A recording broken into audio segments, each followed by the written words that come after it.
Hey, this is Dr. Daniel from Fix Me Physical Therapy, and today I'm going to talk about calories in, calories out. Calories in, calories out is the big lie, and what I'm talking about is, oh, hey, all you have to do is just burn more calories than you eat, and you'll be healthy, you'll be fine, everything's great. And the reality is that nothing could be further from the truth. If that actually worked, all those people you saw huffing and puffing and slaving away on the treadmills at the gym would be fit, slim, and trim, and at their goal weights.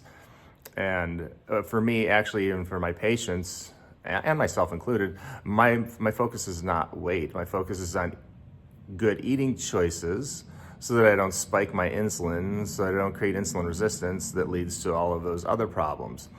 And I mentioned insulin resistance before, but specifically when we're eating, and it doesn't matter what we eat, it's always going to cause an insulin response.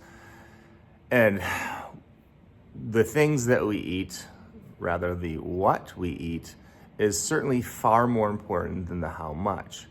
And you would know this to be true if you ever sat down with me for dinner and watched me eat, because I eat a lot of food. I even eat a lot of calories. And yet I'm still managed to maintain fairly trim, and I don't exercise for more than 20 minutes at a time. And granted, I've been like this for a while, so my body's used to maintaining my weight, but it all comes back to the what we eat, not the how much we eat. And so what I'm talking about specifically are something called macros. And macros, when we're talking about macros, it's talking about what we're eating, macronutrients, what we're eating. Are we eating carbohydrates? Are we eating fat? Or are we eating protein? Now, we all know that fat has been vilified for many years. Fat's bad, don't eat fat, fat this, fat. It's all a bunch of trash. Fat actually is very good for us. We need fat for our brains. We need fat for the coatings that go along our nerves. We need fat to build hormones. There are many things that our body needs fat for. And so fat actually should be at the top of the pyramid in terms of things that we eat, or rather bottom. It really depends on how you look at it. Should be something that we eat the majority of. And then carbohydrates should be at the bottom and protein in the middle. Now, the insulin response for fat is the lowest for all three macros. And again, the macros are fats, proteins, and carbohydrates. But there's always an insulin response. It's just very, very muted, and it returns back to the baseline very quickly with fat. Now, with protein, there is a slightly larger insulin bump, and if you eat too much protein, you can get something called gluconeogenesis, and that's where your body actually makes sugar from the extra protein. I don't know how severe this phenomenon is. I read about it in the literature. I know that if you went full carnivore, which is another diet plan that I'll talk about in another video, you're not gonna get fat from that, nor is it bad for you. It actually turns out to be pretty healthy. And of course, the largest spike would be carbohydrates. Now, there's all kinds of carbohydrates. There's the complex, and there's the simple. And the simple would be like the refined sugars.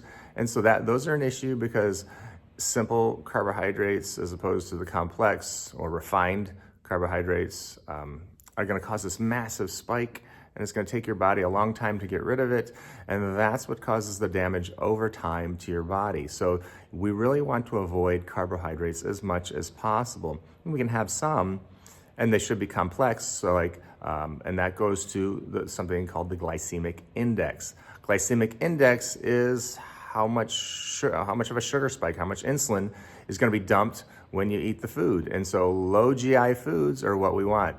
Like, for instance, if we're going to pick a fruit, my favorite fruit to eat is actually bananas. Not bananas, back that up, that's completely wrong. Think of bananas because they're bad. We think about apples. And so the best apple to eat is the Granny Smith. I know they're really tart. I don't particularly care for them. I'll eat the regular apples, basically the ones that are yellow, red, and all different kind of colors. And typically, again, we want to try and stick with food that is organic, not modified, the GMO foods. That's an issue as well.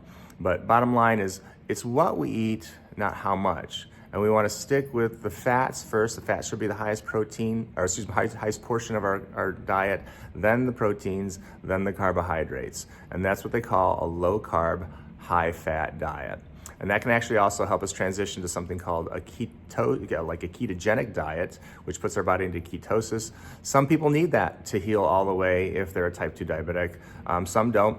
It just really depends on how much damage has been caused. But again, that's a conversation for a later day. But again, today, focus on the macros, eating your macros, staying away from the carbohydrates, and upping up your fats, like good avocados, a good steak with a lot of fat on it. All of that very good for your body.